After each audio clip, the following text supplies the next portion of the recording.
Hey, Rick here. In a lot of conversations the last couple of weeks, it's been about behavior modification, and habits.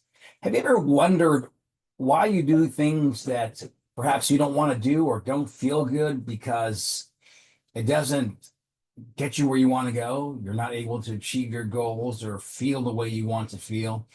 It's about habits. When you think about habits, bad habits, how to change habits, you need three primary things. Think about this.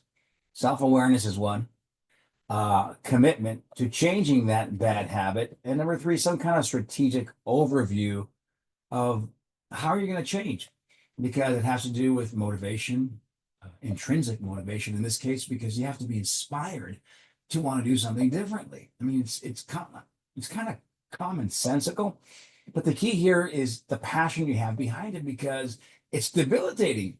It doesn't feel good, whether you're leading people, you're part of a team, relationships, family.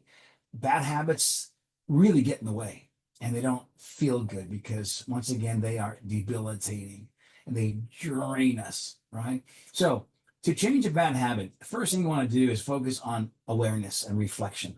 What is it that you want to change, right? You have to set clear goals, very specific goals, smart goals, realistic goals.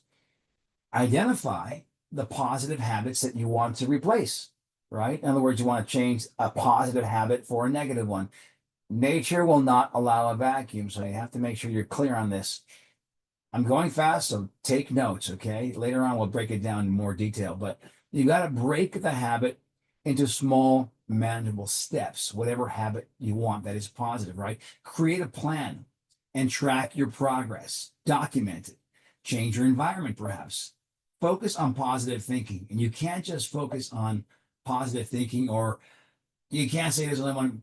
You got to be positive. No, positive thinking is about momentum. It's physics. You have to create patterns. You have to look for evidence of things that are working. Evidence keeps you on track. And remember, we've talked about this before, the opposite is true. So keep it positive, look for positive evidence of progress, right? The other area is about practicing mindfulness, awareness. The stress management is huge here. Building accountability, or uh, the ability for you to focus on how you can get support to support that particular change in mind, right?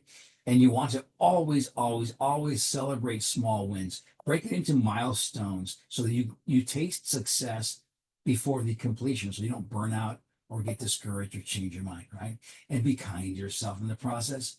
Be consistent, be persistent, and focus on what you want to accomplish in a way that allows you to systematically achieve these areas that have to do with this change in behavior. It is behavior modification, and it's not easy, but it feels really good when you get to the other side. So take a deep breath, right?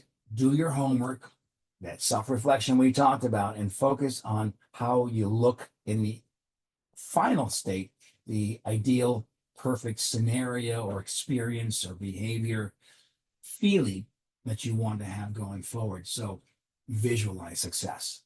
See it in your mind's eye. Give it color, give it motion, and allow yourself to sink into that particular experience of creating a change event that wasn't there before. And it's done deliberately. I hope that's helpful.